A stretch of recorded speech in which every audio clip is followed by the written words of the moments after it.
Oke. Sudah, Pak. Continue, Pak. Kenapa? Oke. Oke, Bapak Ibu, malam hari ini saya akan memulai di dalam pembahasan kita bentuk-bentuk khotbah. Minggu lalu ada yang bertanya, khotbah mana yang paling terbaik, Pak Rocky? Ya, kalau saya lihat di sini ada beberapa jenis khotbah yang menjadi catatan penting bagi setiap kita ya, Bapak Ibu. Nanti kita akan lihat bentuk khotbah mana sih yang paling efektif kalau mau dibilang. Ya, Bapak Ibu, saya mulai dengan yang pertama, yaitu bentuk khotbah yang namanya khotbah tekstual. Khotbah tekstual itu biasa kita bisa melihat, saya bagi di dalam dua lingkup biar kita tidak salah kaprah ya. Yaitu lingkup yang pertama berkaitan dengan apa yang disebut dengan nas, khotbah tekstual nas. Yang kedua yaitu khotbah tekstual berdasarkan perikop. Nah, saya akan jelaskan satu persatu. Apa itu bentuk nas? Yaitu khotbah dalam bentuk nas ini, pengkhotbah memilih salah satu nas dari satu perikop. Ya. Jadi dia memilih salah satu nas atau ayat dari satu perikop. Misalnya dari Matius pasal 5, dia cukup pilih ayat 13. Atau dia buka di dalam Matius pasal 10, dia cuma pilih ayat yang ke-16. Nah, kita perlu tahu kebaikan dan kelebihan dari khotbah bentuk nas ini adalah pengkhotbah terhindar dari mengatakan semua hal. Maksudnya apa? Pengkhotbah terhindar dari melompat ke sana kemari. Kan kadang-kadang kita kalau lihat orang khotbah itu sebentar tiba-tiba dia ngomong A, tiba-tiba dia sudah ngomong di bagian terakhir, bagian ending. Nanti dia balik lagi di tengah-tengah. Ya, belum Pak. Belum Pak. Pak Eki, bisa dikembali slide-nya? Oke. Ya. Thank you Pak Eki. Jadi kebaikan dari bentuk khotbah nas ini adalah pengkhotbah terhindar dari mengatakan semua hal. Sebentar dia sudah lompat kemana, dan kemana. Ya. Namun dia juga memiliki kelemahan pengkhotbah ini. Karena apabila pengkhotbah tidak selektif di dalam memilih nas, akan mereduksi atau mengurangi makna yang sesungguhnya dari bagian tersebut. Nah, untuk menghindari berbagai kelemahan di dalam memilih nas, maka seorang pengkhotbah harus memperhatikan hal-hal berikut. Nah, pilihlah nas yang mengandung arti mendalam dan memungkinkan pengkhotbah untuk menyusun khotbah dengan uraian-uraian yang bermutu serta yang mengena dengan kehidupan nyata jemaat. Misalnya kalau kita lihat di dalam Imamat pasal 20 ayat 26, kuduslah kamu sebab aku ini Tuhan yang kudus. Ya. Jadi ini menjadi perhatian bagi kita ketika kita mengkhotbahkan khotbah tekstual, kita soroti ayat tersebut yang kita garap, yang kita kupas ya.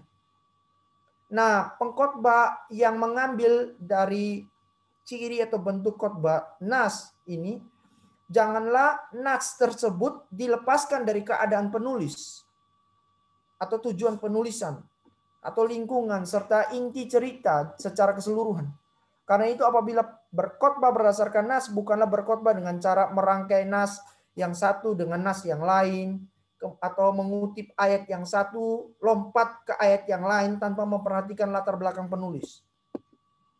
Kemudian, khotbah tekstual perikop, apa itu? Khotbah berdasarkan perikop adalah khotbah yang memakai atau mengangkat satu perikop sebagai dasar khotbah. Ya, satu perikop sebagai dasar khotbah. Nah, kebaikan bentuk khotbah ini adalah pengkhotbah dengan bebas. Dia bergerak untuk menyampaikan firman Tuhan tanpa dibatasi oleh nas tertentu atau hanya satu ayat.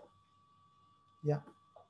Namun ada beberapa hal yang perlu diperhatikan oleh seorang pengkhotbah yang memilih bentuk perikop. Perlu ada penguasaan akan isi Alkitab khususnya perikop yang akan dikhotbahkan. Nah, sebuah perikop yang terlalu panjang akan membosankan pendengar, karena itu hindari hal ini. Apabila kurang persiapan, dia tidak menguasai seluruh perikop di dalam nas, perikop yang diambil, wah, kecenderungan pengkhotbah hanya menceritakan kembali perikop itu. Kemudian ya sudah, tanpa menjelaskan makna dari bacaan tersebut. Nah, ini kelebihan dan kekurangan dari khotbah tekstual berdasarkan nas dan perikop. Saya lanjut. Berikutnya, yang kedua, khotbah tematik. Khotbah tematik itu apa? Khotbah yang disusun atau disampaikan berdasarkan satu tema tertentu. Jadi satu tema tertentu itu menjadi sorotan dari seluruh isi khotbah.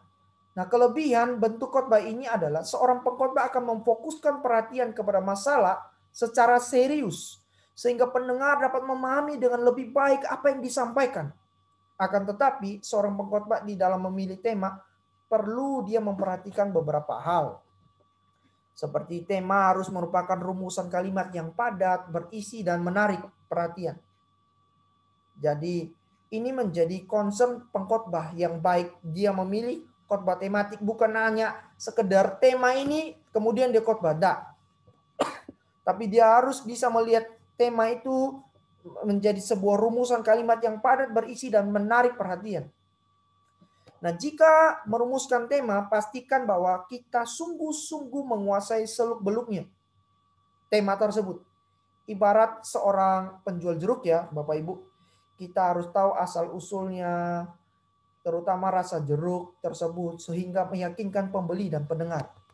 Nah, di dalam memilih tema perlu sesuaikan dengan situasi dan kondisi pendengar, sehingga dapat dipahami dengan baik, Bapak Ibu. Berikutnya, saya secara cepat, khotbah ekspositori. Apa itu khotbah ekspositori? Khotbah ini didasarkan pada nas asli Alkitab yang biasanya lebih panjang dari 2 ayat. Ya. Tema, kalimat-kalimat kunci, dan pokok-pokok besar dan pokok-pokok kecil diambil dari nas tersebut, kemudian digarap, dikupas, digali. Ini adalah corak dari khotbah ekspositori. Nah, khotbah ekspositori berdasarkan nas Alkitab yang paling panjang, yang lebih panjang dari 2 ayat. Pokok-pokok besar dan pokok-pokok kecil semuanya didasarkan pada nas khotbah tersebut. Jadi Bapak Ibu lihat ya, ayat 1, ayat 2, ayat 3, sinerginya apa? 1 dengan 2 dan 3. Bisa ada alasan, bisa ada penyebabnya. Bisa kita lihat ada tujuan dari ayat inti dari perikop-perikop yang diambil itu, kemudian digarap. Ada kaitannya dari ayat-ayat sebelumnya sama ayat-ayat sesunannya. Yaitu menghubungkan arti nas dengan konteks. Ini khotbah ekspositori. Nah, cara memakai khotbah ekspositori dengan baik adalah dengan memilih satu kitab, seperti misalnya ya Bapak Ibu, pilih kitab Injil Markus. Dan setiap minggu menguraikan satu pasal secara ekspositori.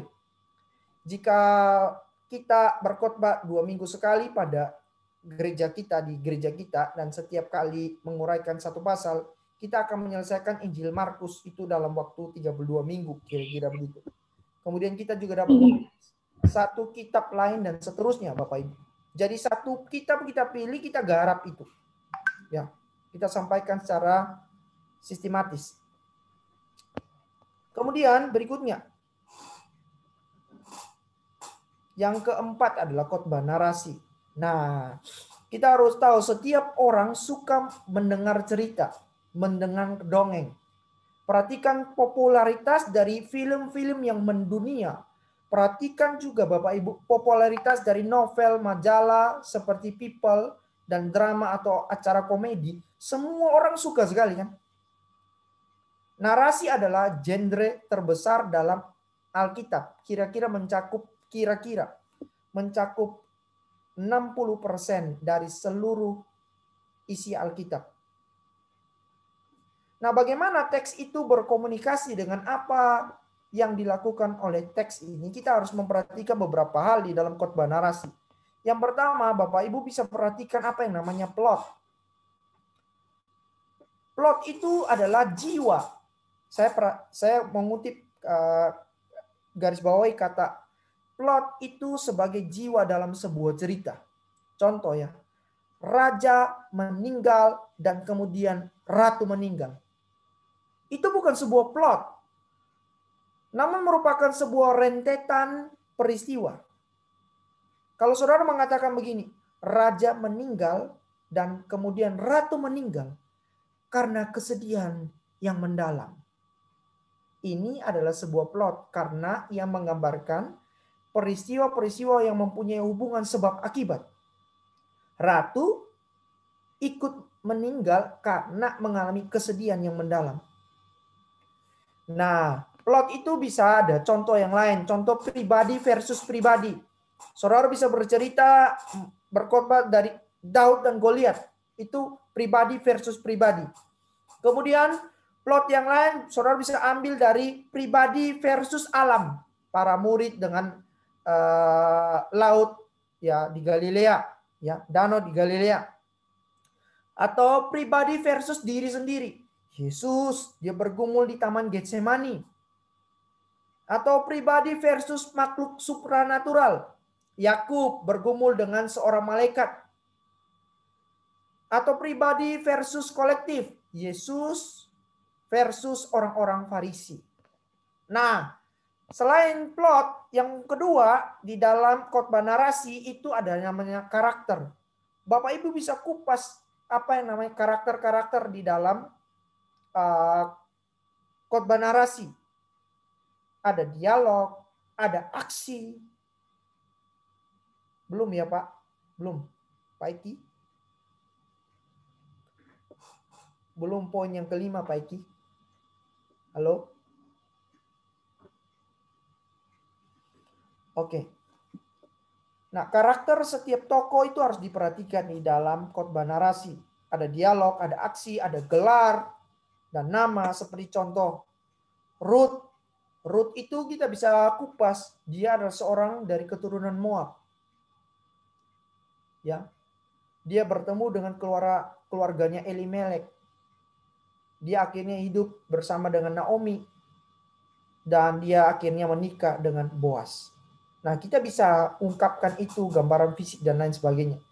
Yang ketiga di dalam khotbah narasi bisa Bapak Ibu pakai tentang apa yang namanya setting waktu.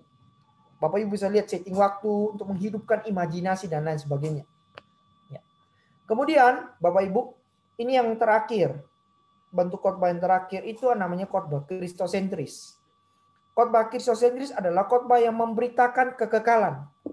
Dengan dasar beritanya pengkhotbah harus menyampaikan kasih, anugerah, penebusan yang kekal, yaitu keselamatan Allah melalui Yesus Kristus. Khotbah kristosentris ini penting untuk disampaikan karena seluruh isi Alkitab adalah wahyu penebusan yang dikerjakan oleh Kristus dan dialamatkan kepada kejatuhan manusia dalam dosa. Oleh karena itu pengkhotbah memiliki tanggung jawab untuk menyampaikan berita Injil dan bahwa khotbah harus berpusat pada Kristus. Karena kalau kita lihat dari Kejadian sampai Wahyu, sebenarnya pilar utama main message-nya ya itu berbicara tentang keselamatan di dalam Kristus. Rata-rata sekitar ada 7 langkah di dalam mengemas khotbah kristosentris. 7, 8, ada yang 9. Ya. Saya tidak kupas satu persatu ya Bapak Ibu. Salah satunya bisa lihat kalau mengemas khotbah kristosentris bisa lihat dari kaitan sejarah penebusan, di dalam PL ditarik ke dalam perjanjian baru dan di dalam kehidupan kita setiap hari. Kemudian ada yang namanya tipologi. Ya, ada yang namanya analogi, ada yang namanya kontras. Wah, itu satu pembelajaran baru lagi berkaitan dengan cara menarik berita kristosentris di dalam khotbah saat ini, ya, di dalam kehidupan jemaat saat ini. Nah, Bapak Ibu, mana yang terbaik dari bentuk-bentuk khotbah ini? Ya, mana yang terbaik nih? Khotbah tekstual, tematik, ekspositori, narasi, atau kristosentris? Nah, ingat, saya jawab begini, ingat khotbah adalah sarana kita mencapai Allah. Jalan itu bukan sebuah hal yang paling utama. The way is not primal. Tetapi sebuah sarana untuk kita mengerti isi hati Allah. Jadi nilai yang mana nih? Sejauh khotbah itu lahir dari satu, kita harus lihat itu ada dasar firman Allah. Yang kedua, khotbah yang baik itu mau pakai kelimanya atau salah satu pun harus ada pengalaman pengkhotbah bersama dengan Tuhan melalui teks itu. Yang berikutnya, di dalam khotbah yang baik itu kita bisa lihat dia berkhotbah dengan baik karena pimpinan dan kuasa bahkan tuntunan Roh Kudus. Karena ingat, cara itu hanya sebuah sarana, tetapi substansi itu jauh lebih utama, yaitu firman Tuhan yang diberitakan. Oke, kita lanjut di dalam slide berikutnya. Nah, ini yang kadang-kadang ditunggu oleh para pengkhotbah. Silakan Pak Iki. Langkah-langkah mempersiapkan khotbah sebagai berikut. Yang pertama, ada persiapan hati. Seorang pengkhotbah yang baik, dia harus berdoa meminta hikmat dari Roh Kudus. Untuk dia sadar bahwa yang dia sampaikan ini bukan sebuah pesan dunia, tapi pesan yang berasal dari Allah. Jadi dia sungguh-sungguh harus menggumulkan, dia harus memikirkan, dia harus menyampaikan dengan baik karena berita ini isinya tentang Allah. Bukan berbicara tentang hal yang lain. Walaupun ungkapan tentang problem-problem yang disampaikan di dalam khotbah itu pasti berkaitan dengan dosa, pasti berkaitan dengan dunia, pasti berkaitan dengan karakter kita sebagai manusia, pasti berkaitan dengan fenomena-fenomena yang terjadi di dunia ini. Tapi harus ada persiapan hati, minta hikmat dari Tuhan ya untuk bisa menyampaikan pesan dari Allah. Yang berikutnya, kita harus dong siapin nats, memilih nats atau pembacaan sesuai dengan kondisi atau situasi yang dihadapi oleh pendengar. Entah itu ada syukur, ada duka cita, hari-hari raya, harus pas. Jangan waktu masa Paskah kita berbicara tentang Natal. Ya. Waktu hari Pentakosta kita berbicara tentang keluarga, umpama begitu. Nggak matching kadang-kadang gitu. Harus lihat nasnya pas atau tidak dengan tema, kemudian kita angkat, kita gumulkan baik-baik. Pilih nas yang tepat sesuai dengan kebutuhan dari jemaat. Berikutnya, waktu kita melihat nas, kita harus bisa menentukan tujuan khotbah. Ini sangat penting agar clear, jelas. Nah, hal ini sangat perlu supaya pengkhotbah mendisiplinkan pikirannya untuk berbicara sesuai dengan arah yang sudah ditetapkan. Banyak pengkhotbah yang membuat jemaat bingung karena pengkhotbah tidak tahu kemana dia membawa pendengar dengan khotbahnya. Karena apa? Karena tidak ada tujuan khotbah. Tidak ada tujuan di dalam khotbah. Ini yang saya ungkapkan di pertama kali di dalam seminar yang minggu lalu. AT itu penting, amanat teks itu penting. Amanat khotbah itu lahir dari amanat teks. Amanat khotbah itu harus dibuat dengan diramu dengan sebaik mungkin. Kemudian berikutnya. Yang keempat, ya. Harus membaca bagian Alkitab dengan teliti dan berulang-ulang. Bapak Ibu, biasa kan kelihatan nih kalau Bapak Ibu lihat orang pengkhotbah, oh ini khotbahnya orangnya enggak persiapan. Oh, kurang ini, kurang itu. Jemaat ini jemaat yang hebat tuh, jemaat yang pintar. Banyak jemaat yang teliti, banyak jemaat yang hebat, ya.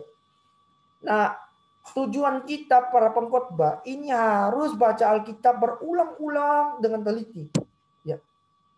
Jangan sampai salah. Kalau sampai salah menyampaikan isi khotbah akan menjadi sebuah dilematis bagi pengkhotbah dan juga ini ajaran yang sesat bagi setiap jemaat. Ya. Nah, berikutnya. Harus melihat tokoh dalam nats tersebut, kedudukan, tempat, peristiwa, waktu. Nah, ini sekali lagi berbicara tentang apa yang namanya hermeneutika, ilmu penafsiran. Dilihat dari nas, kedudukan, umpamanya pelaku di dalam nas tersebut itu contoh ada Petrus, ada Daud. Kita bisa lihat jenis kelaminnya apa. Kenapa kok perempuan tidak boleh, atau perempuan yang sundal tidak bisa bertemu dengan laki-laki, atau yang selalu diutamakan di dalam Alkitab itu laki-laki. Kita bisa lihat dari bentuk badan seperti Sakeus, kemudian Saul yang tinggi dari orang sebangsanya, watak pelaku, keras lembutnya kita bisa lihat. Kemudian kita bisa lihat kedudukannya. Oh, banyak. Contohnya di dalam keluarga, ada yang anak sulung, anak bungsu, perannya mereka masing-masing. Kemudian di dalam masyarakat kita bisa lihat pekerjaan dari pemungut cukai, orang Farisi, para nelayan, petani, gembala. Bagaimana hubungan pelaku dengan orang lain itu bisa ya. Contoh Sakeus dibenci, Yusuf Arimatea yang disegani dan lain sebagainya ya. Kemudian bisa lihat di dalam konteks tempat di mana peristiwa itu terjadi, di jalan yang mana ditempuh, suasananya, kesulitan apa yang dihadapi ya. Misalnya orang yang dirampok di jalan dari Jericho dan lain sebagainya. Kemudian kita lihat suasana di kota, di padang gurun dan lain sebagainya. Kemudian waktu kita memperhatikan ya. Ada peristiwa yang terjadi waktu siang, perempuan Samaria, ada peristiwa waktu malam, Nikodemus. Kemudian semua setelah ditafsir, tugas kita adalah menyusun khotbah dengan memperhatikan kerangka sebuah khotbah. Baru bisa dijadikan sebuah khotbah. Nah, Bapak Ibu, saya biasanya setelah saya sudah selesai menafsir, saya sudah buat kerangka khotbah, baru saya ketik di dalam PowerPoint. Ya, setelah itu saya coba belajar untuk menguasai dan menghafal. Oke, next. Cara menyampaikan khotbah. Ya. Cara menyampaikan khotbah ini pada umumnya ada 3 cara. 3 cara dalam menyampaikan sebuah khotbah. Cara yang pertama adalah dengan membaca naskah yang sudah tertulis secara lengkap. Nah, metode ini mengharuskan seorang pengkhotbah untuk mempersiapkan khotbahnya dengan baik. Karena dia ketik setiap bagian yang dia mau ngomongin. Setelah itu dia akan coba untuk sampaikan dengan cara dia hanya membaca. Dia membaca secara detail. Nah, kalau dia salah ketik itu, dia baca seperti itu, wah ini akan amburadul. Metode ini bisa tidak efektif apabila tidak adanya kontak antara pengkhotbah dan pendengar. Jadi para pendengar khotbah hanya melihat pengkhotbahnya, tapi pengkhotbahnya tidak melihat pendengar khotbahnya, audiensnya. Ini kayak seperti satu arah, hanya satu arah, dan terdengar monoton. Ya. Jenis khotbah yang kedua, cara penyampaian yang kedua adalah menggunakan garis besar dan poin-poin inti dalam khotbah. Ya.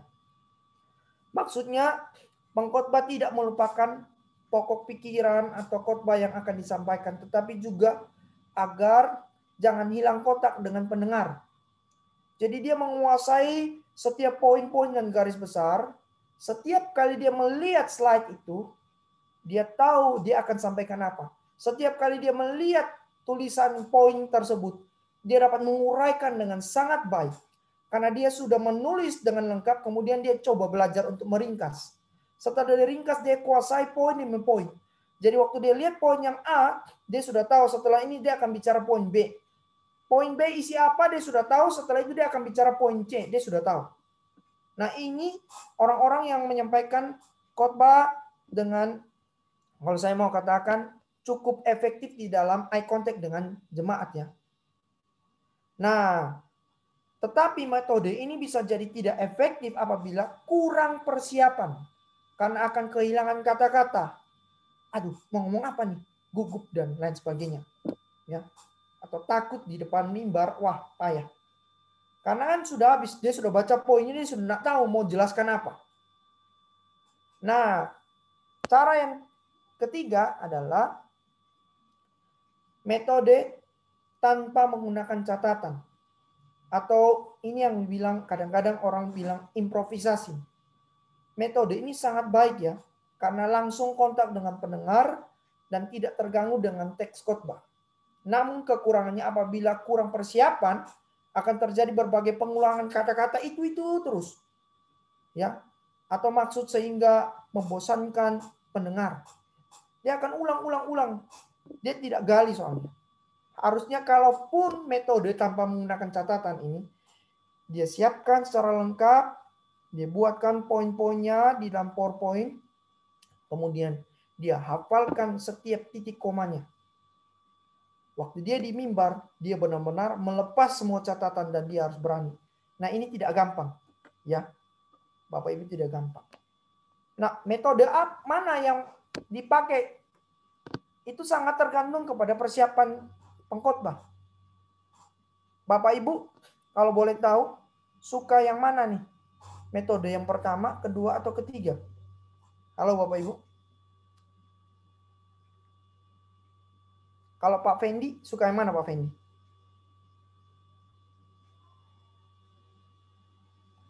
Mungkin yang dua itu Pak, lebih. Ya. Kenapa lebih, Pak Fendi? Ya. Dia lebih ini ya, lebih enak dilihat. Lebih simpel ya kelihatannya. Tapi persiapannya juga harus, kembali lagi Pak Rocky tadi bilang, ya, harus matang juga. Baik. Terima kasih Pak Fendi untuk responnya. Nah, dalam hubungan dengan penyampaian khotbah baik itu metode pertama, kedua, ketiga, seorang pengkhotbah harus memperhatikan beberapa hal berikut. Ya. Slide, Pak. Yang pertama, pengkhotbah harus berbicara dengan menggunakan induk kalimat yang baik dan benar. Jadi dia sudah rangkum. Oh, induk kalimatnya ini. Dia sudah tahu induk kalimat itu, dia akan sampaikan kepada setiap pendengar dengan baik. Yang kedua, berikutnya, harus memiliki skema yang jelas dalam pikiran. Artinya, tadi saya sudah katakan berulang-ulang harus memiliki tujuan yang jelas. Kita mau pergi ke tamasya pun, kita mau pergi ke luar kota pun, kita mau pergi ke luar negeri pun, kita mau pergi kemanapun, harus ada tujuan. Nah, kalau khotbah tidak ada tujuan, ini akan berakibat fatal. Ya. Kalau ada tujuan, pastikan kita, kalau dari sini mau pergi ke, atau saya ceritanya dari barat mau pergi ke timur atau Rungkut, saya bisa lewati Hair Mamat, Maijen Sungkono, kemudian Aditya Warman, kemudian Wonokromo. Saya bisa lanjut terus ke arah dekat Rungkut, ya Panjang Jiwo dan seterusnya. Ya. Atau juga saya bisa lewat tol aja, lewat tol. Nanti masuk di Rungkut Industri seperti itu. Tapi ada tujuan, ya. Tidak melompat kemana. Berikutnya, pengkhotbah itu suara harus disesuaikan dengan ruangan atau jumlah pendengar. Usahakan supaya didengar oleh seluruh pendengar, tapi jangan berteriak. Ya. Jadi ini penting sekali. Ada pengkhotbah dari awal sampai akhir, powernya luar biasa. Dia pakai tambah mic lagi, dia dekatin lagi mic-nya, kemudian dia teriak-teriak. Wow, jemaat terdengar bising. Tapi ada juga suaranya sudah kecil, dia jauhin mic-nya. Dan dia bahkan tanpa pakai mic. Kalau tiba-tiba lampu mati, dia harus bisa mengatur suaranya untuk bisa didengar oleh seluruh audiens di dalam waktu yang sama, di dalam ruangan itu. Makanya dulu kami belajar berkhotbah, kami belajar tanpa pakai mic ya, sama pakai mic. Kami coba dua. Belajar pakai mic, kita atur intonasinya seperti apa, jaraknya seperti apa. Kemudian belajar tanpa mic, tiba-tiba lampu mati, kita harus tetap khotbah. Masakan waktu kita khotbah kemudian lampu mati dan kita mengatakan maaf ya, khotbah ditunda aja dulu. Tidak seperti itu. Khotbah tetap akan langsungkan terus. Berikutnya, yang keempat, dalam menyampaikan khotbah, jangan putus kontak dengan pendengar. Jangan hanya menunduk atau mengangkat muka ke atas terus. Ada orang khotbahnya begini terus. Ada khotbah yang begini terus. Dia tidak lihat kemana-mana. Dia nunduk terus. Ya, harus eye contact dengan jemaat, itu penting. Untuk jemaat tahu, dan kita juga bisa merasakan bagaimana aura jemaat, respon jemaat. Nah, makanya sangat membantu sekali Bapak Ibu waktu kita khotbah secara online, itu pendengar atau Bapak Ibu sekalian itu merespon dengan wajah. Ya. Memperhatikan pengkhotbahnya dengan baik. Itu sangat menolong sekali. Memang secara online itu juga kadang, atau ya secara ya online ini kadang-kadang kita kan yang penting kita dengar suaranya. Kita matiin videonya aja. Seperti itu. Kita tidur-tiduran santai-santai, ada yang seperti itu kan.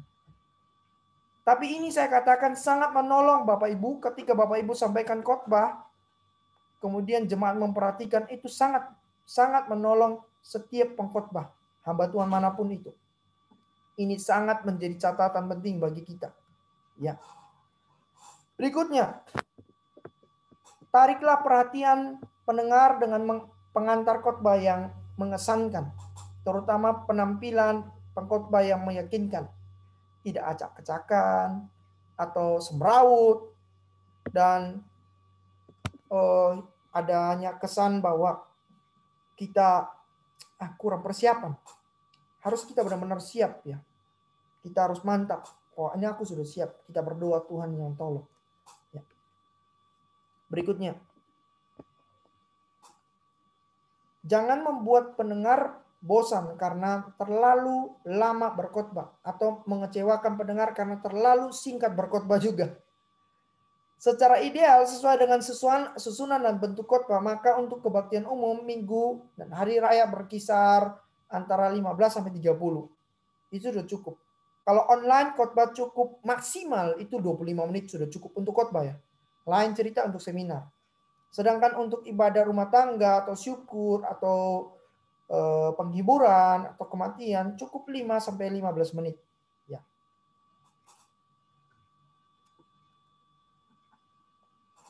Berikutnya.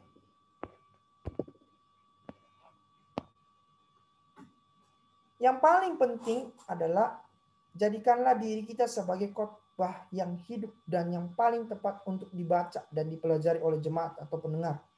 Sebab sebagus dan semenarik apapun khotbah yang kita sampaikan, tetapi jika kita tidak hidup sesuai dengan apa yang kita sampaikan, maka khotbah itu akan mubazir. Ya. Next, Pak. Ini level untuk pengkhotbah yang mau upkan diri, mau levelnya lebih baik lagi. Bapak Ibu harus perhatikan, saya langsung kasih tahu aja. Harus punya rasio. Bapak Ibu di dalam mempersiapkan khotbah yang matang dan baik itu, Bapak Ibu harus mau tidak mau kita harus banyak baca buku. Kalau kita tidak baca buku, informasi yang kita dapatkan sangat sedikit. Kita harus bisa lebih tahu dari jemaat. Kita harus belajar banyak hal dari jemaat. Ya. Maka khotbah itu memakai logika rasio, belum Pak? Pak Iki, belum Pak? Nanti saya kasih clue ya kalau umpama berikutnya Pak Iki. Maka khotbah itu harus dibuat dari iya sih. Jemaat kan seringkali kan dengar iya sih menjadi iya ya. Itu penting. Waktu dia dengar kita menyampaikan sesuatu argumentasi tentang khotbah kita, dia dengar iya sih. Iya sih itu diganti dengan oh iya ya. Benar juga ya. Oh iya ya. Dia kayak kagum begitu. Amazed gitu. Ini penting. Ini baik sekali. Berikutnya. Pengkhotbah yang baik, dia harus punya mental yang baik. Dia jangan pernah gentar. Bukan berarti tidak punya perasaan. Bukan. Atau, hajar aja. Wis. Nggak takut. Nggak. Dia takut itu dia takut pada Tuhan. Tapi dia bukan takut pada saat dia menyampaikan kebenaran firman Tuhan. Jadi dia gentar itu karena dia mohon pertolongan dari Tuhan. Waktu dia di depan, dia harus percaya diri dan yakin bahwa Tuhan yang akan menolong, menyertai dia. Ya. Inilah pentingnya pengkhotbah mempunyai mental yang baja. Percaya diri itu sangat penting. Tentu dibarengi dengan rasio yang baik. Knowledge yang tepat. Yang ketiga, ada beberapa orang yang saya temui, dia pintar, mentalnya bagus, tapi waktu dia ngomong belepotan, gagap. Ini sangat-sangat menjadi perhatian bagi kita. Kalau kita terdapat kedapatan kita gagap, berusahalah untuk sungguh-sungguh belajar terus-menerus. Seperti ada kata-kata yang sulit di dalam mengucapkan, ya. Seperti saya khotbah tentang CCTV dari Tuhan, saya ada pernah sampaikan ada satu kata yang saya ulang-ulang terus belajar, antropomorfis. Nah, kadang-kadang kalau kita sebutin bisa keplecet tuh. Apa ini? Saya terus belajar, ucapin, atau bahasa asli kalau sampai kita ucapin di dalam khotbah, kita harus mengucapkan dengan lafal yang tepat. Ya, ini perlu diucapkan berulang-ulang, dihafalkan berulang-ulang. Waktu Bapak Ibu di atas mimbar atau menyampaikan seminar, Bapak Ibu pasti akan dengan mantap menguasai dengan baik sekali. Itu harus belajar skill komunikasi yang baik ya, public speaking yang baik. Berikutnya, keempat. Nah, ini tidak boleh lalu dari setiap pengkhotbah. Ya. Tidak bisa ditawar, harus dimiliki semua pengkhotbah, rohaninya baik. Sehingga waktu dia berdiri di mimbar, dia menyampaikan kebenaran firman Tuhan walaupun lewat online, ada wibawa ilahi yang disampaikan, luar biasa. Ini penting sekali. Dia yang namanya integritas. Waktu dia sampaikan di mulutnya, kemudian ada perilakunya tepat, ya. Sesuai dengan apa yang diucapkan, dia juga lakukan hal demikian. Sebagai penutup, ada 10 tips praktis memiliki khotbah yang baik. Yang pertama, harus memperjelas teks dan konteks ya. Ini seperti konklusi ya Bapak Ibu dari penyampaian seminar saya di dalam 2 minggu ini. 2 kali ini ya. Minggu lalu dan hari ini. Harus memperjelas teks dan konteks saat itu, konteks berbicara apa, ditarik di dalam konteks saat ini, bahkan apa hubungannya dengan kehidupan secara praktika. Kalau Bapak Ibu berkhotbah kemudian tidak ditarik di dalam kehidupan secara praktika dan tidak menjawab kebutuhan jemaat, ini perlu lagi diimprove khotbahnya, bisa lebih baiknya. Berikutnya, khotbah itu harus menjawab kebutuhan jemaat. Ini harus. Ya, karena setiap jemaat waktu dia datang beribadah setiap hari, walaupun dia punya kerohanian sudah baik, sudah cukup baik, dia sudah rajin melayani, bagaimanapun dia membutuhkan khotbah yang baik untuk mengisi knowledge-nya, untuk mengisi aura di dalam jiwa, mentalnya, emosinya, kemudian memacu dia untuk bisa melakukan di dalam kehidupan setiap hari. Berikutnya,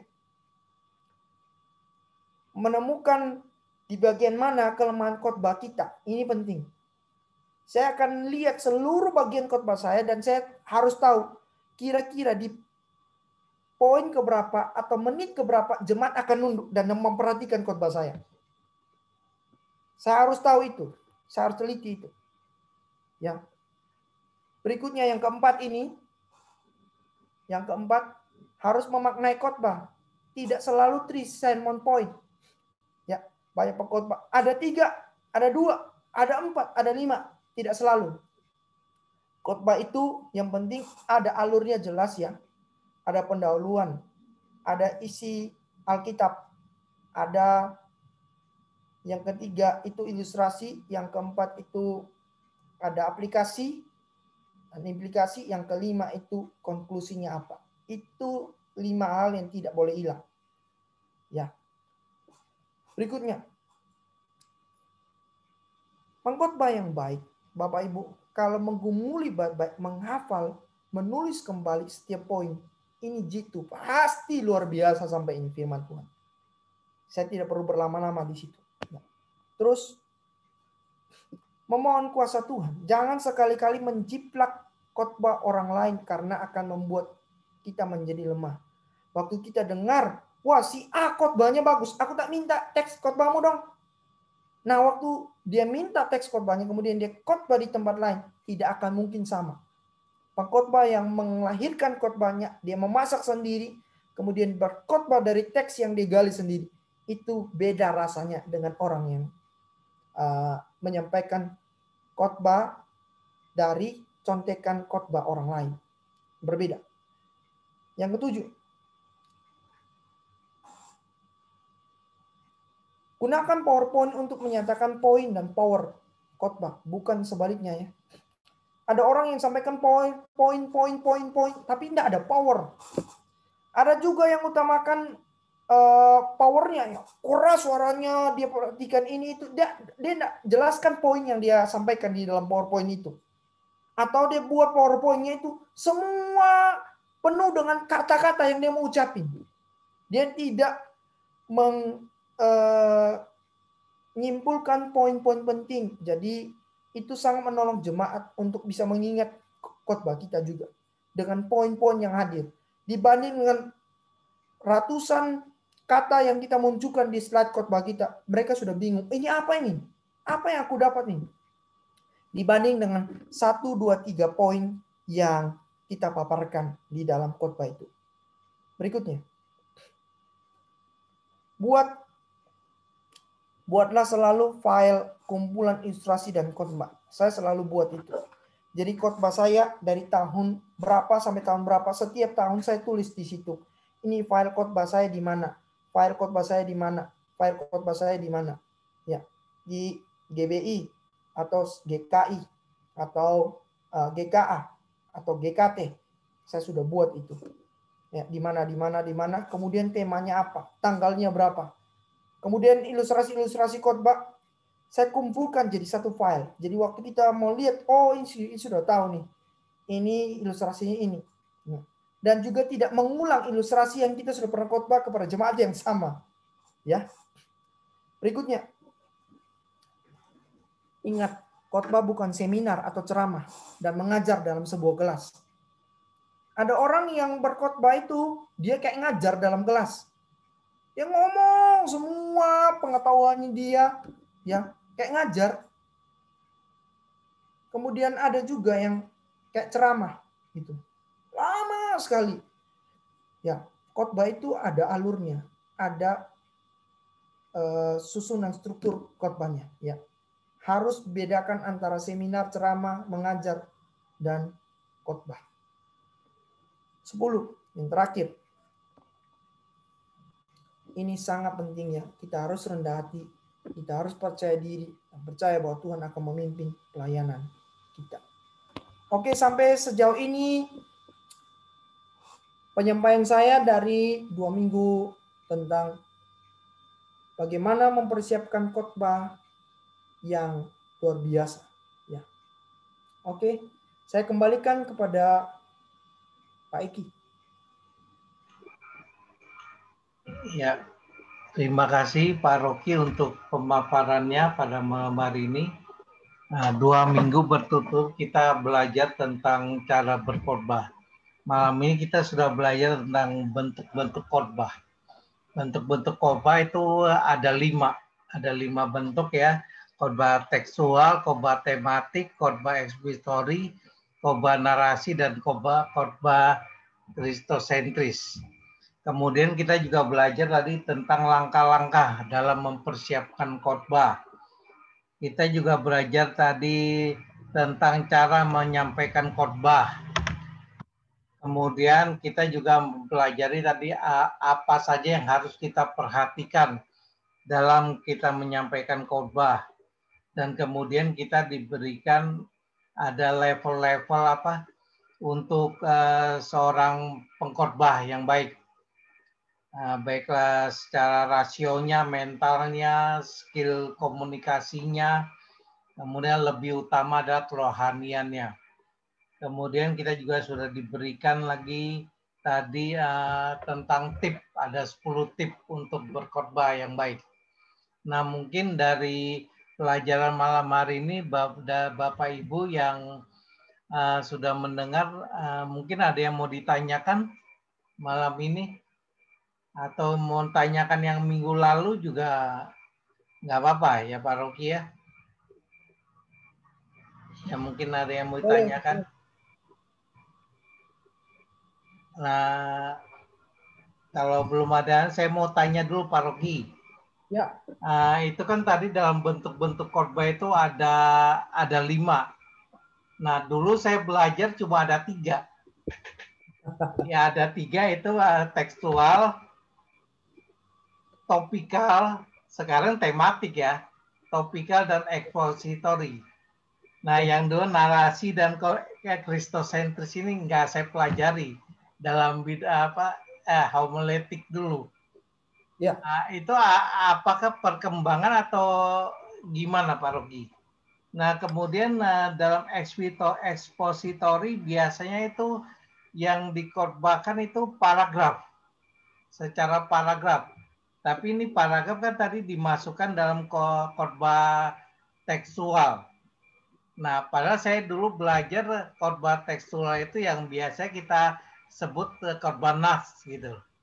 Cuma beberapa ayat saja. Sementara yang expository itu yang 1 paragraf biasanya begitu. Nah, itu yang pertama. Ya, yang dalam bentuk khotbah itu. Tentang menyangkut yang langkah-langkah dalam mempersiapkan khotbah.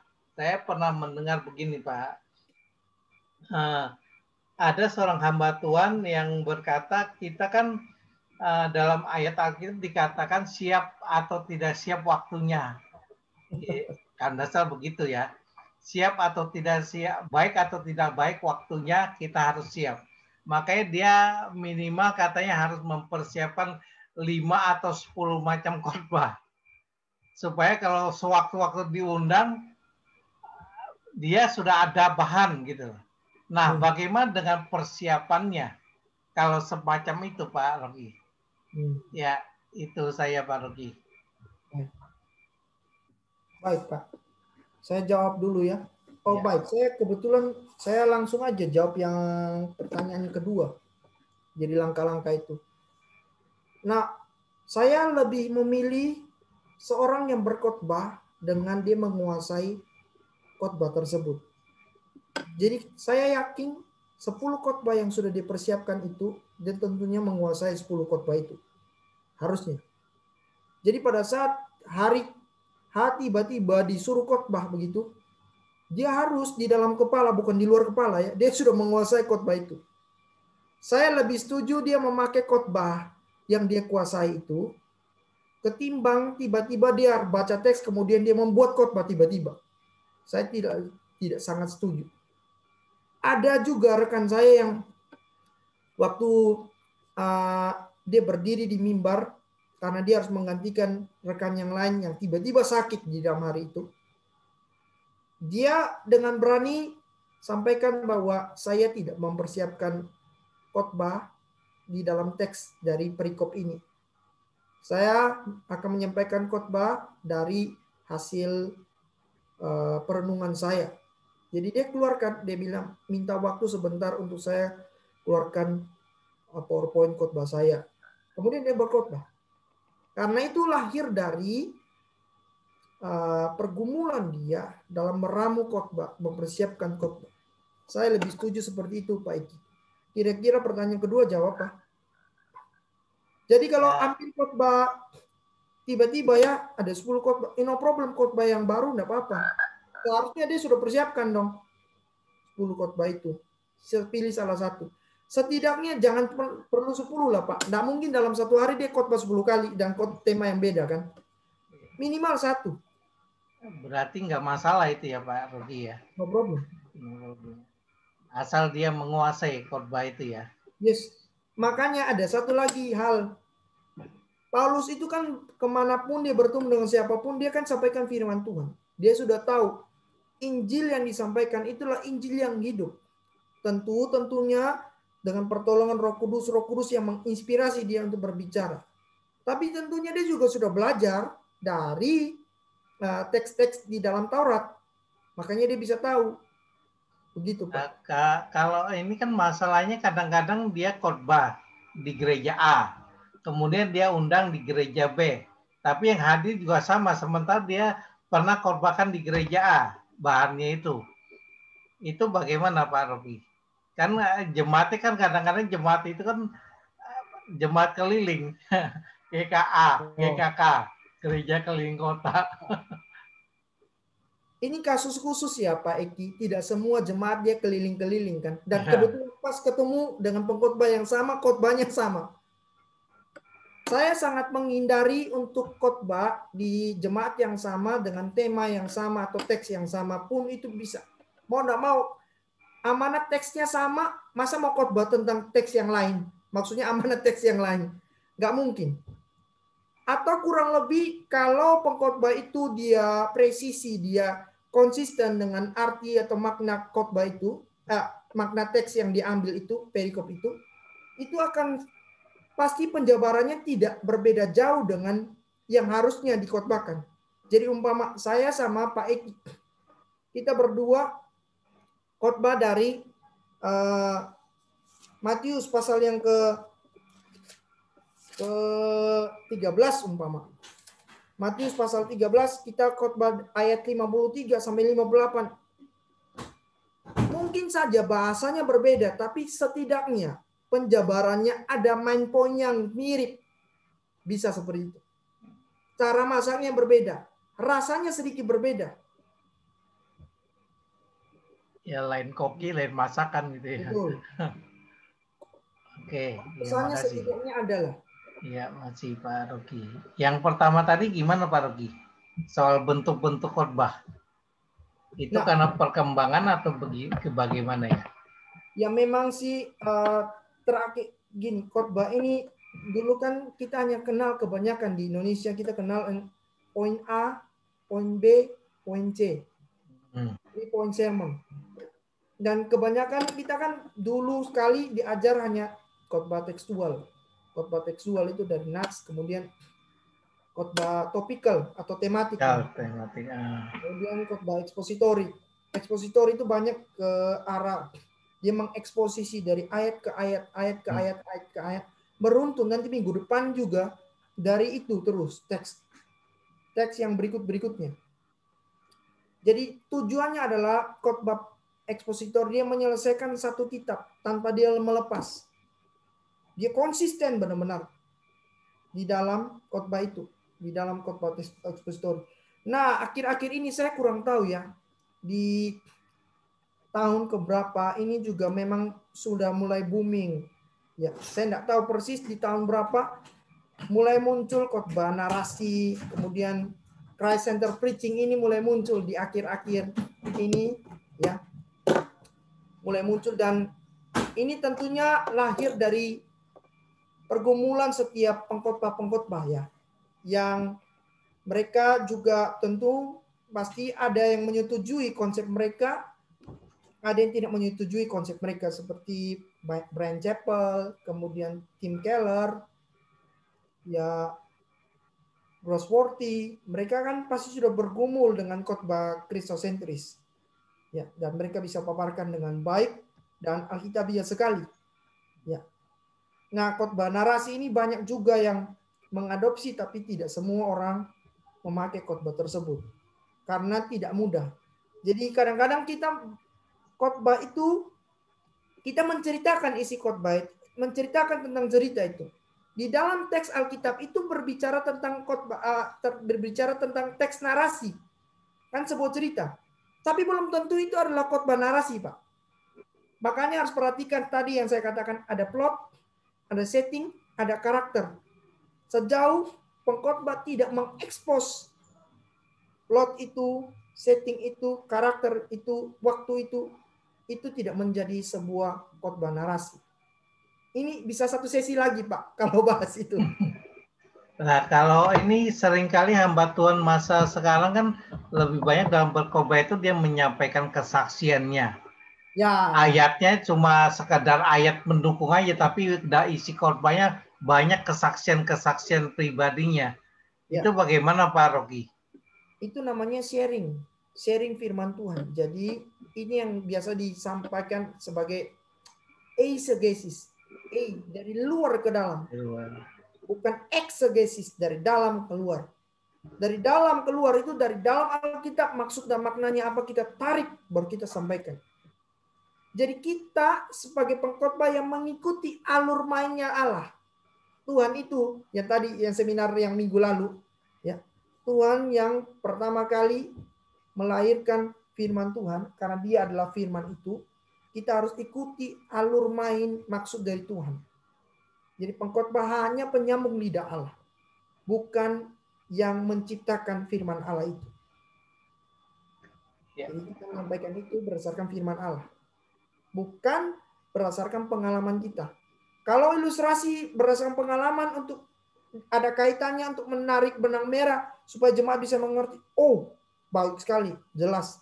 Tapi jangan sampai ilustrasi yang kita sampaikan umpama contoh khotbah kita 20 menit, ilustrasinya 15 menit, isi Alkitab hanya kita bahas 2 menit, pendahuluannya 3 menit. Ya sudah selesai. Nggak matching, Pak. Iya, makasih Pak Rocky. Nah, ini ada pertanyaan lagi dari Bu Yena di room chat. Ya. Malam Pak Rocky, saya mau tanya, di dalam urutan isi khotbah sebelum penutup ada aplikasi, dalam kurung ada pengalaman pribadi pengkhotbah. Berarti setiap jenis khotbah harus mutlak ada aplikasi ya? Apakah aplikasi atau pengalaman pribadi ini bisa digantikan dengan ilustrasi? Apakah cerita pengalaman pribadi ini boleh ditaruh urutan awal sebagai introduction, sebagai icebreaker? Bagaimana jikalau pengkhotbah keberatan untuk menceritakan pengalaman pribadi sehingga urutan aplikasi di skrip karena pengkhotbah mungkin merasa tidak perlu menceritakan kehidupan pribadinya dalam berkhotbah? Terima kasih Pak. Baik, terima kasih Bu Yena. Ini pertanyaan yang baik, cuman memang ada beberapa pertanyaan yang mirip ya, yang saya bisa jawab di dalam satu pembahasan. Bedakan antara ilustrasi dan aplikasi. Ilustrasi itu sebagai jalan untuk orang bisa mengerti Alkitab berbicara apa. Waktu kita sampaikan ilustrasi, oh, ternyata itu ya. Saya kasih contoh ya. Saya sampaikan dari Amsal pasal itu. Waktu itu saya khotbah tentang CCTV. Saya sampaikan dari Amsal. Saya khotbahin tentang CCTV. Jadi mata Tuhan melihat kemana-mana. Ilustrasinya apa? Ilustrasinya waktu saya itu bersama dengan anak saya pergi ke mall, dia hilang. Waktu dia hilang, bisa cari. Saya suruh orang lihat CCTV. CCTV-nya itu tidak bisa memantau anak saya yang hilang. Nah, itu sebagai ilustrasi. Tetapi aplikasinya apa? Saya masuk aplikasinya. CCTV itu terbatas, tapi Alkitab mencatat mata Tuhan itu melihat sampai ke dalam hati kita dan keberadaan kita. Aplikasi adalah bagi kita adalah orang-orang yang terbatas. CCTV itu dicipta terbatas, tapi mata Tuhan tidak terbatas. Karena mata Tuhan tidak terbatas, berada di segala tempat. Kita harus sungguh-sungguh sadar bahwa kita tidak boleh lari dari hadapan Tuhan seperti anak saya itu.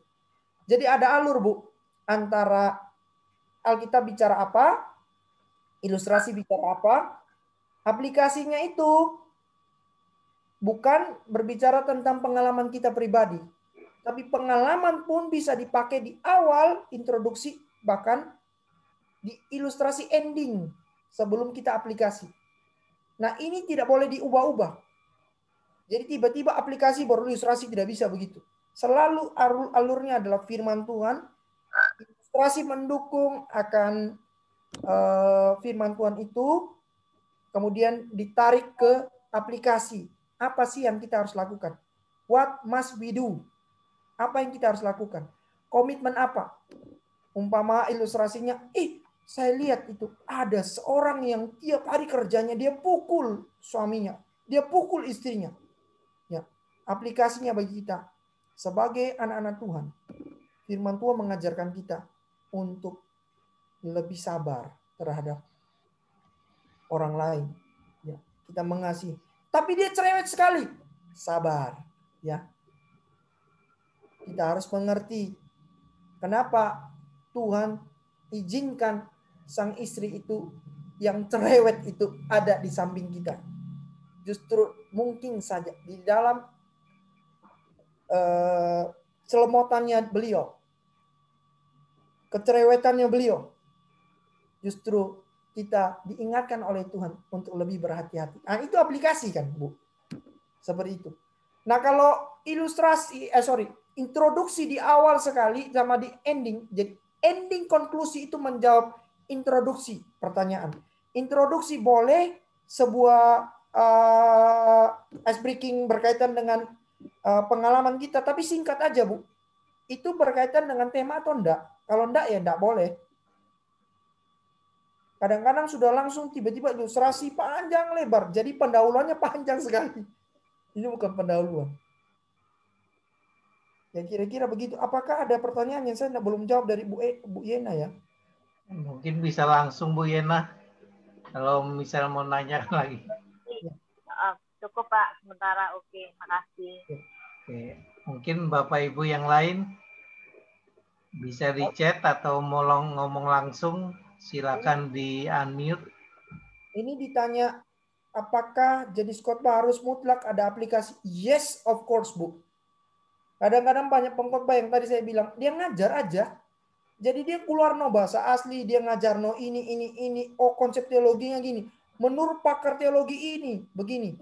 Ya dia jelasin itu aja. Jadi jemaat ngerti, tapi aplikasi untuk jemaat jawab pergumulan jemaat tidak ada. Tidak ada. Jadi aplikasi dalam khotbah itu wajib. Hukumnya harus. Ya.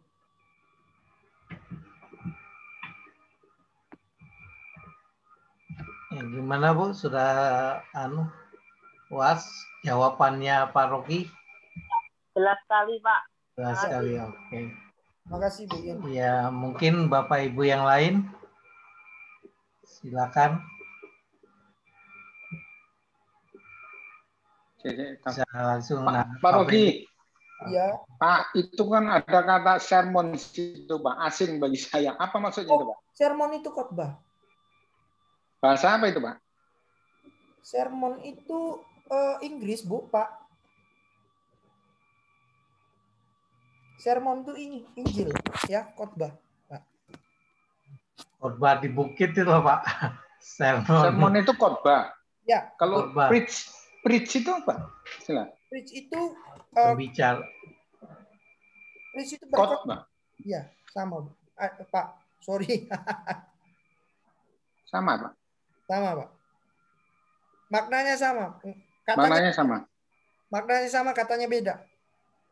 Oh, great sermon. Kalau preach itu biasa disebut preacher, pembicara gitu loh. Itu sermon itu lebih menjurus ke kata benda, Pak. Maksudnya apa ya, saya jelaskan. Ya, preach itu khotbah. Kalau preaching itu berkhotbah. Kalau preacher itu pengkhotbah.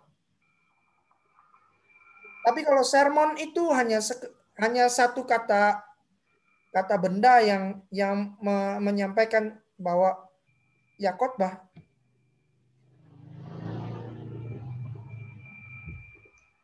Gitu Pak. Kira-kira saya nangkap Pak? Iya Pak, ya Pak. Ya. Pak tadi disinggung, tadi disinggung masalah sharing Pak. Sharing itu kategori khotbah ya Pak? Oh tidak. Jadi saya minggu lalu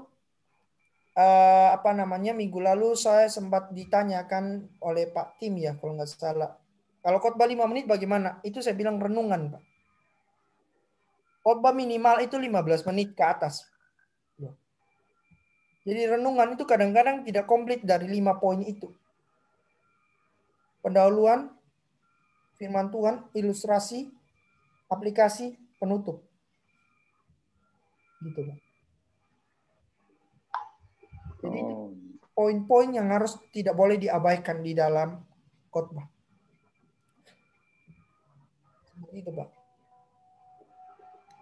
Okay. Ada yang khotbahnya jenius itu, pengkhotbah jenius. Ada beberapa ya saya dengar khotbah. Salah satunya ada Pak Yakub Subsabda. Beliau itu khotbah dari awal sampai tengah, hampir bagian akhir kita belum ngeh maksudnya apa. Setelah terakhir dia closing baru kita wow, klimaks banget gitu. Itu enggak gampang. Jadi awal-awalnya ceritanya ini. Itu sulit sekali itu. Iya Pak, kalau Pak Yakub Susabda kayaknya kita nggak bosen ya Pak dengar bolak-balik khotbahnya. Kenapa ya dia? Beliau pintar. Satu, pintar. Memang gitu ya Pak, memang. Satu, pintar. Kedua, beliau dipakai Tuhan ya untuk menguasai secara pastoral. Karena jujur aja lebih banyak orang suka pastoral daripada teologi ya. Walaupun teologi itu pagar pertama untuk bisa hal-hal yang lain itu dipakai di dalam kehidupan kita sehari-hari. Ya. Nah beliau itu sudah kuasai biblika, sistematika, kemudian beliau juga kuasai teologi, kemudian beliau juga mampu di dalam intonasi penyampaiannya juga bagus, dan beliau itu hebat di dalam hal pastoral. Psikolog ya Pak. Ya pastoral. Jadi ilmu psikologi pun beliau tahu. Jadi waktu sampaikan beliau bisa lari kemana-mana. Cuman memang maafkan kalau saya salah. Kesulitan dari seorang pengkhotbah yang sudah senior itu ya termasuk, maafkan saya sebutin aja ini kan. Kadang-kadang Pak Tong juga khotbah beliau itu kan cukup lebar, cukup panjang. Minimal 1 jam ke atas gitu. Tapi enak, gak kerasa. Beliau khotbahnya enak, gak kerasa. Kadang-kadang sudah lama pun masih disukai oleh pendengar. Karena isinya itu isi yang bagus. Isi yang bisa menggugah kita, menolong kita, dan juga mengubah kehidupan paradigma dari setiap pendengar. Itu Pak Feni. Ada pertanyaan lagi? Nah ini ada titipan pertanyaan di room chat Pak. Ya. Idealnya khotbah seperti yang diajarkan, tapi praktiknya tidak demikian. Bagaimana menyikapinya? Terima kasih Pak. Khotbah itu learning by learning, day by day. Jadi bagi saya di dalam khotbah yang kita sudah siapin, makanya tadi saya sempat sampaikan kan, mungkin entah Pak Tim sudah masuk atau belum, bahwa ada khotbahnya bagus, penyampaiannya oke, sangat enak didengar, menyentuh juga, tapi di dalam praktiknya beliau gagal ya, tidak benar. Ya kita melihat hal-hal yang baik dari beliau. Artinya yang kita pegang adalah ajarannya, pengajarannya, bukan kita melihat orangnya.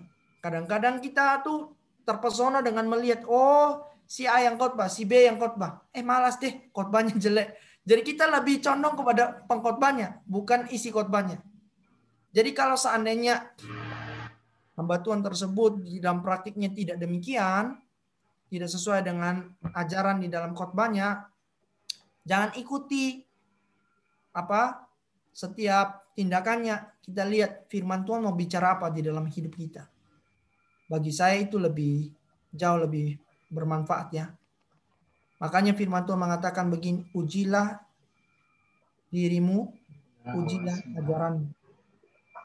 Ini sangat, awasilah ajaranmu, awasilah dirimu. Ini sangat baik sekali. Memang pokoknya itu harus berbanding lurus dengan apa yang dia korbankan juga ya. Ya itu tadi saya sampaikan tadi di seminar bahwa integritas itu penting.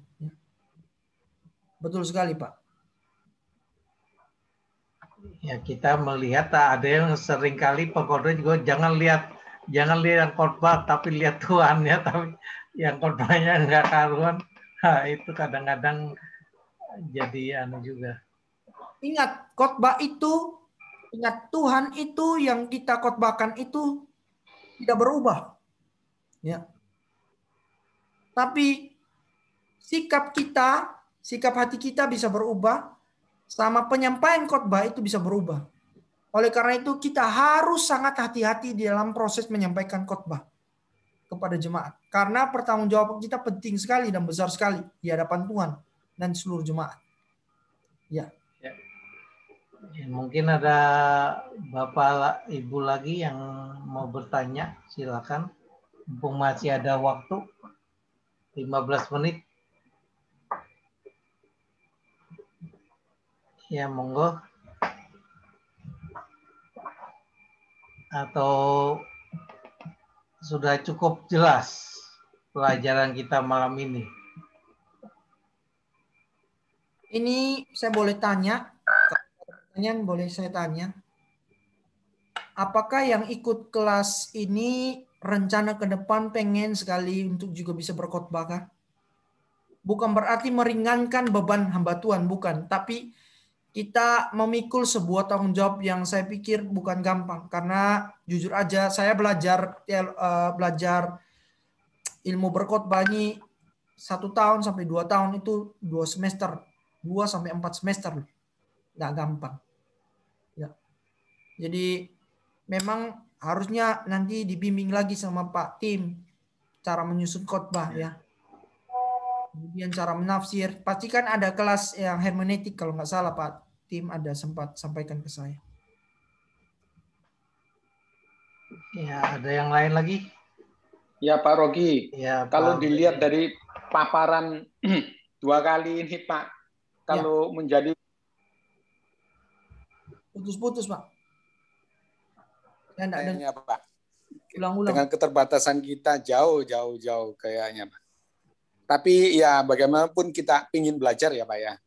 Nah dari pengetahuan ini kita lebih wawasan kita lebih terbuka Pak. Jadi ya ini ilmu lah, suatu ilmu bagi saya kalau saya Pak. Mungkin yang lainnya juga punya talent ya khusus ya Pak ya untuk berkhotbah. Dan sekarang Pak Tim kan sudah ngasih kesempatan ke teman-teman yang 3 menit. Itu saya lihat keberaniannya sudah luar biasa Pak. Tinggal mungkin nanti dipoles lagi. Ya, mungkin ya sayang ya beberapa yang dikasih tugas 3 menit kok enggak ikut PA ini. Harus komitmen Pak. Benar sekali Pak. Ya, mungkin Pak Tim lebih banyak ngasih wawasan ke kita lagi.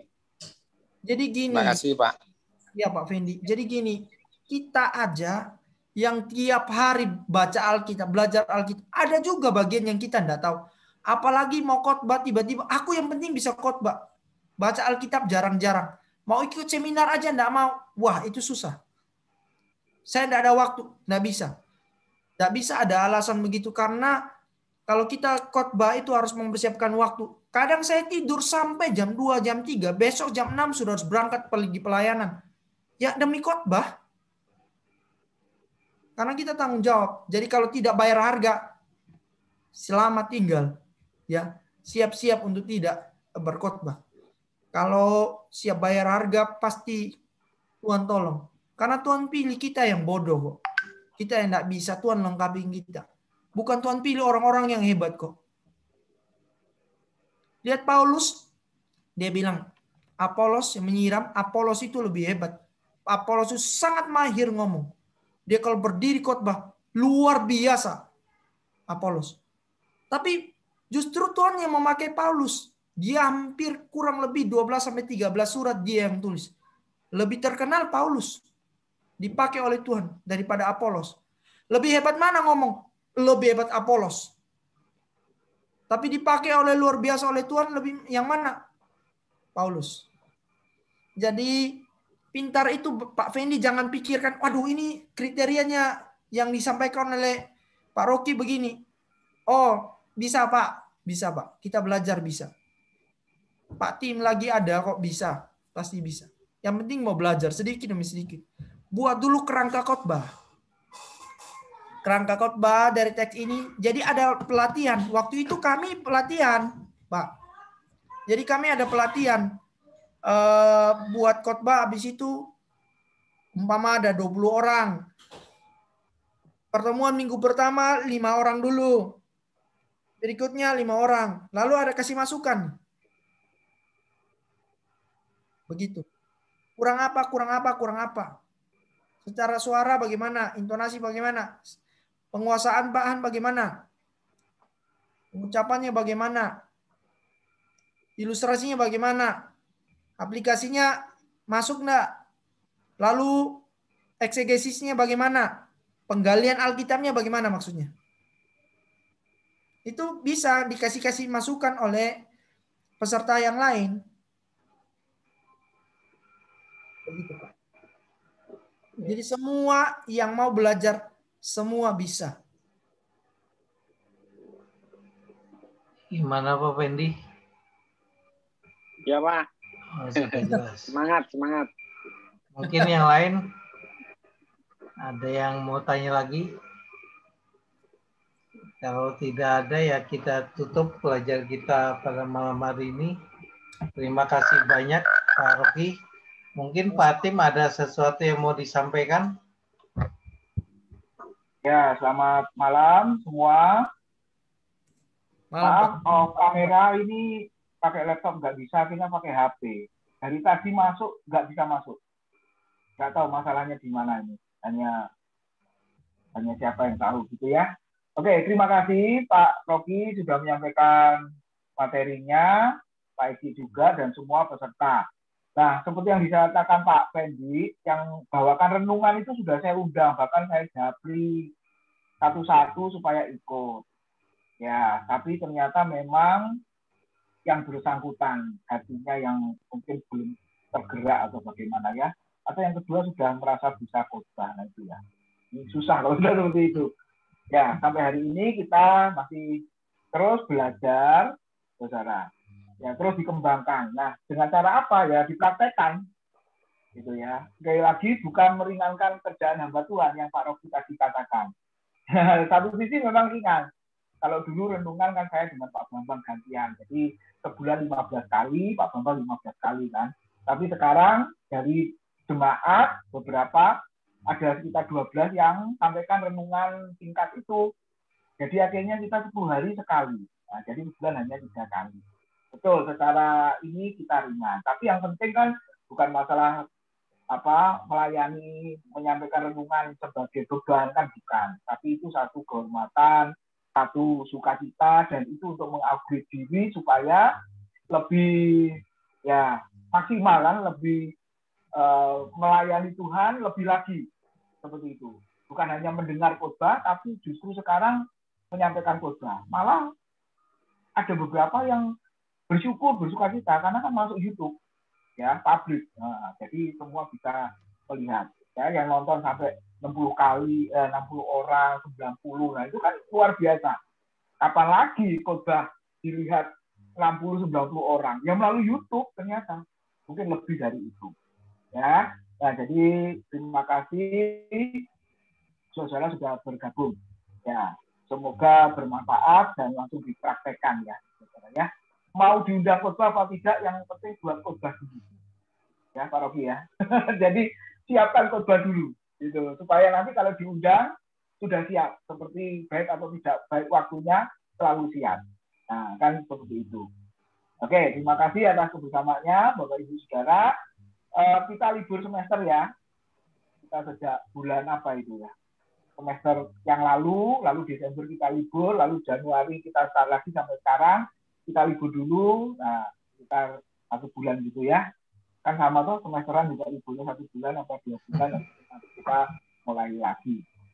Tapi Bapak Ibu Saudara kiranya tetap semangat mempraktekkan apa yang sudah diajarkan pada malam hari ini. Nah mungkin ada Bapak Ibu yang memberi kesan dan pesan, silakan singkat saja ya. Saya usul Pak Tim, Pak Tim. Ya, Pak. Bapak Ibu yang mau sungguh-sungguh belajar Alkitab, belajar firman Tuhan, bahkan mau menyampaikan firman Tuhan, nanti coba dibuat aja. Alurnya kan saya sudah sampaikan nih dalam seminar minggu lalu dan hari ini. Nanti sebelum khotbah, nanti bisa Pak Tim yang periksa. Oh, sudah benar atau belum. Diketik lengkap aja, Bapak Ibu. Kemudian nanti diperiksa oleh Pak Tim, ini sudah benar atau enggak. Baru nanti sampaikan. Tiap hari kuasain aja. Seharusnya bukan memudahkan pekerjaan hamba Tuhan. Itu salah Pak Tim.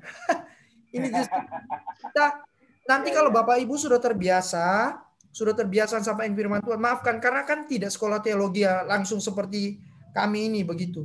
Mau enggak mau harus dicek dulu. Mau enggak mau kita sebagai hamba Tuhan harus cek, oh sudah oke. Sudah sampaikan, sudah. Kan Pak Tim sudah baca. Pak Tim sudah biasa baca ribuan halaman, puluhan ribu halaman. Jadi itu pasti bisa. Itu aja Pak. Bapak Ibu jangan sungkan-sungkan untuk tanyakan kepada hamba Tuhan. Karena ini firman Tuhan yang kita sampaikan, bukan hal-hal yang biasa sampaikan. Ya. Bisa lebih bagus lagi loh dari hamba Tuhan malah. Ya, puji Tuhan memang ada yang sudah sebelum disampaikan dikirim ke saya dulu. Wah, itu harus Pak. Ada. Gitu harus ya, Pak. Ada yang seperti itu. Jadi takut salah. Kenapa? Karena memang background-nya kan bukan STT. Tapi saya amati selama ini, luar biasa kok. Ya, luar biasa. Memang awal-awal kaku gitu ya, isinya juga biasa. Tapi lama-lama mulai tajam kok, mulai dalam. Ya, karena belajar itu tadi, membaca dan sebagainya. Mungkin ada 1-2 dari Bapak Ibu yang mau menyampaikan sesuatu, saudara? Ya, Pak Tim. Ya, Bu Yena. Ya, saya mewakili dari gereja kita ya, dari Gereja Family. Kebetulan saya ini salah satu volunteer mengisi renungan yang diadakan di gereja. Selama 2 minggu ini saya merasa sangat diberkati, dan sekaligus materi yang disampaikan ini membekali saya untuk saya belajar lebih lagi.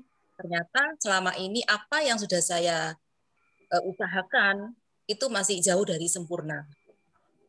Jadi saya harus lebih lagi memperhatikan seperti tadi ya, urutan-urutan isi khotbah, jenis khotbah. Nah, itu harus lebih lagi saya perhatikan supaya menjadi lebih perfect yang saya sampaikan dan bisa menjadi berkat bagi yang lain.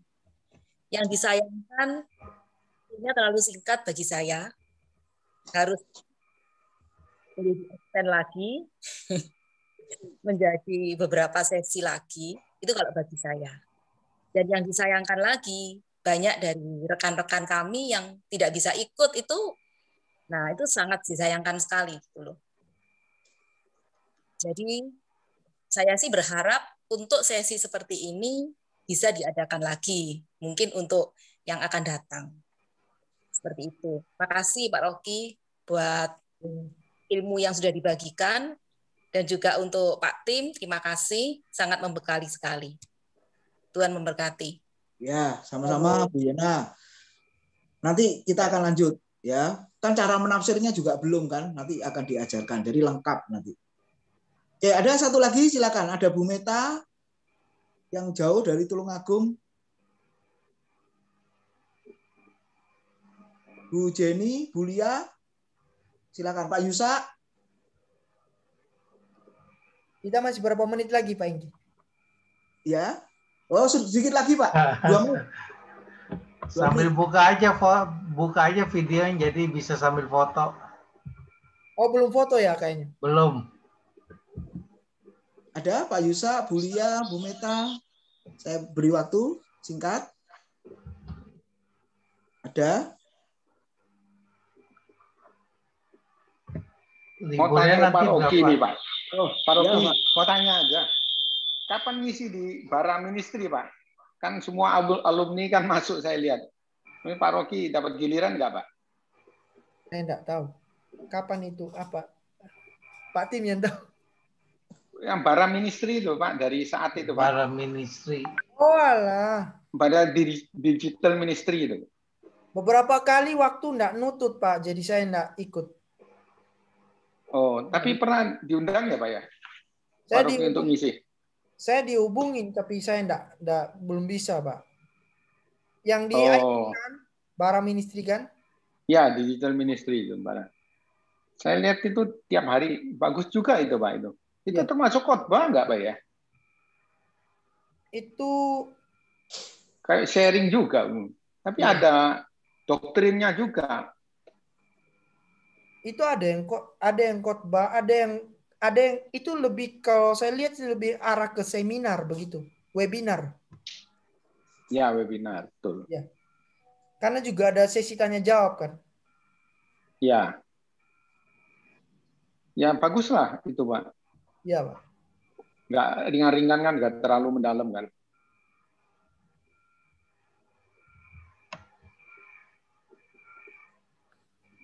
Ya, oke, cukup. Ya, oke, minta tolong Pak Rocky tutup dalam doa Pak, mendoakan kita semua. Kita berdoa ya. Ya, silakan Pak Rocky. Bapa di surga, Bapa yang sungguh baik di dalam hidup kami. Di malam yang indah ini, Tuhan sudah mengumpulkan kami, anak-anak-Mu yang mau belajar kebenaran firman Tuhan. Mau meneliti dengan seksama, bahkan dimampukan untuk bisa melakukan di dalam hidup kami setiap hari. Tentunya Tuhan, bangkitkan gairah semangat kami untuk dapat menyampaikan kebenaran firman Tuhan kepada setiap pendengar, supaya setiap pendengar dan kami semua boleh bertumbuh mengenal Tuhan lebih dalam, lebih dekat kepada Engkau ya Tuhan. Inilah doa kami, inilah seruan kami ya Tuhan. Engkau yang menyertai pelayanan ini di minggu-minggu berikutnya, Tuhan akan melengkapi setiap kami. Di dalam nama Yesus kami berdoa. Amin. Amin. Ya, terima kasih. Terima kasih Pak Rocky. Terima kasih Pak. Silakan yang buka videonya.